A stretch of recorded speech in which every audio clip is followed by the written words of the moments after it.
We have some special guests in the studio today to talk about something that's happening in our area and to give you some information. One of the great organizations that's been around for a long, long time is the Salvation Army. And, of course, people know that we've had the Salvation Army here in Ashland. There's been a lot of talk about different things happening with the Salvation Army, but we want to give you some information about what's going on right now because they have sort of had a name change and maybe doing things a little bit different. But they are still here and still very present in our community, and we're pleased to have with us Majors Dean and Pam Moretz of the Northeast Kentucky Corps Center for Worship and Service of the Salvation Army. Good to have you guys with us. Thank you. Thank you so much for having us. So tell us a little bit about, first of all, there was a lot of talk in the papers and different stories about the Salvation Army here in Ashland. So what happened? And it never really left, right? No, it hasn't.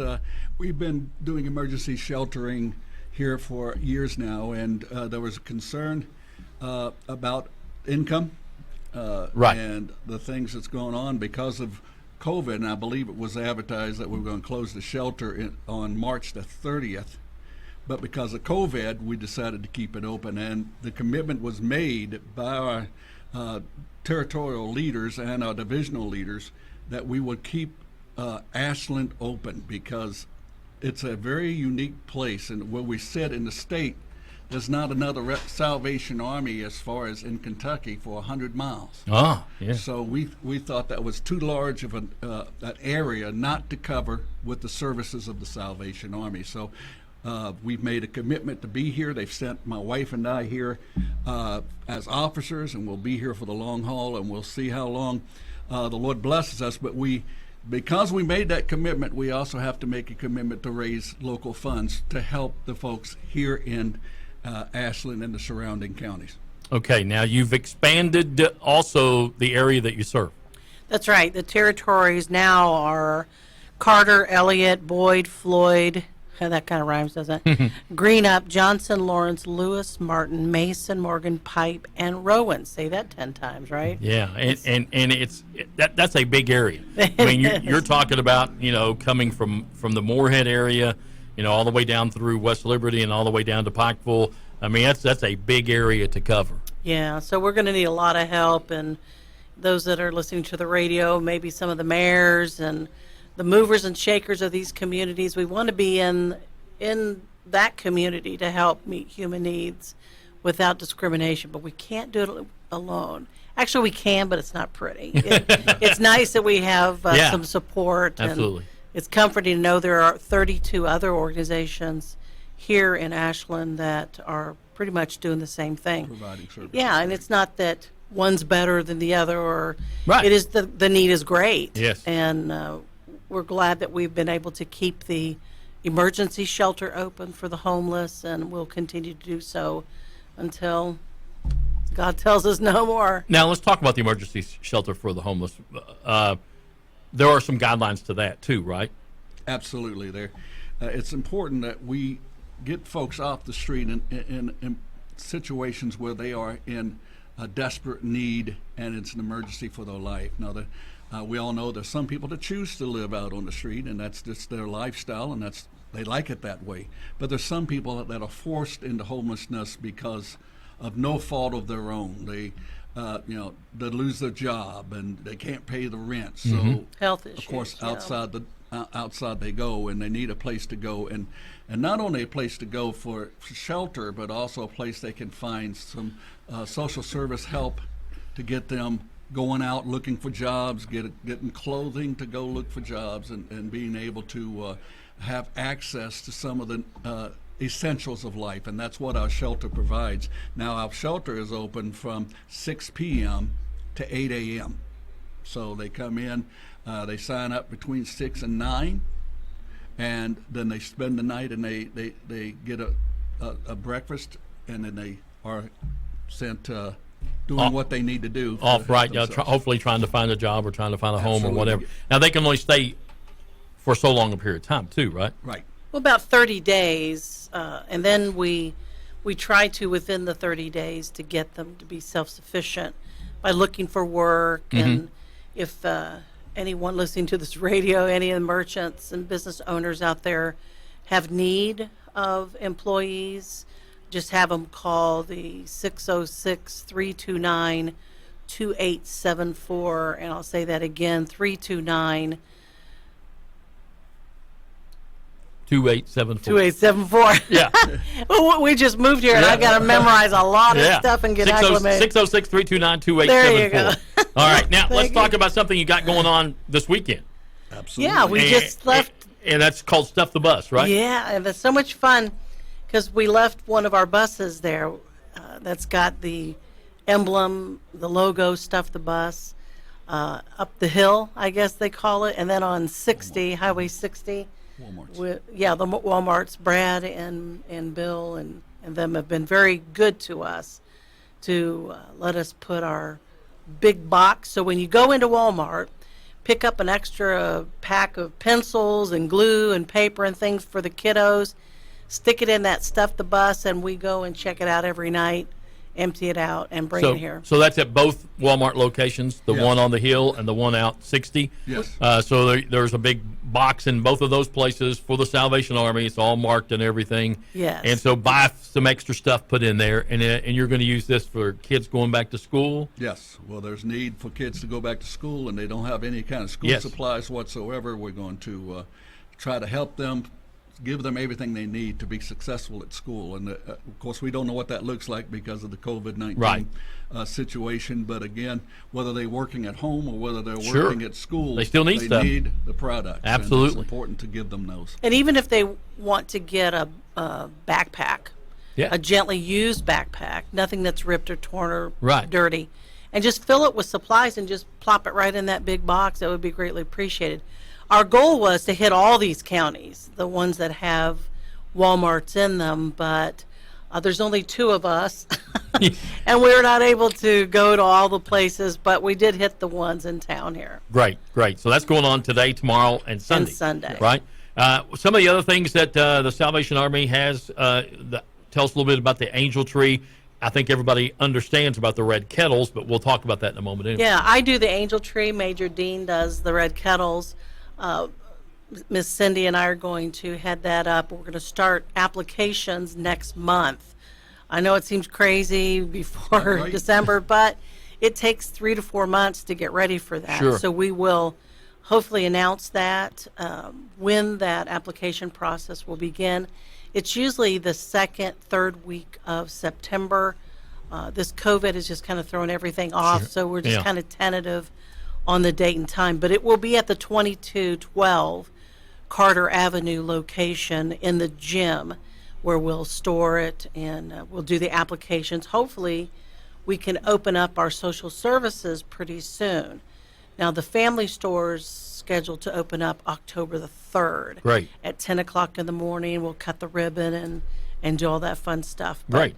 just, I guess, listen for the date and time, but we want to say the second week of September from 10 in the morning to 2 in the afternoon.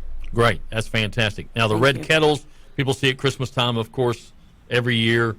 Salvation Army volunteers and people holding the red kettles, ringing the bells.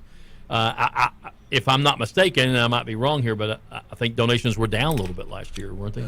Down a whole lot. Yeah. And Yeah. that situation hopefully will correct itself. Again, one of the COVID situations, we don't know how it's going to look this year, but we are going to be out in full force, and this is around Christmas time. And again, I think it's the day after Thanksgiving is when we start. It goes all the way to Christmas Eve.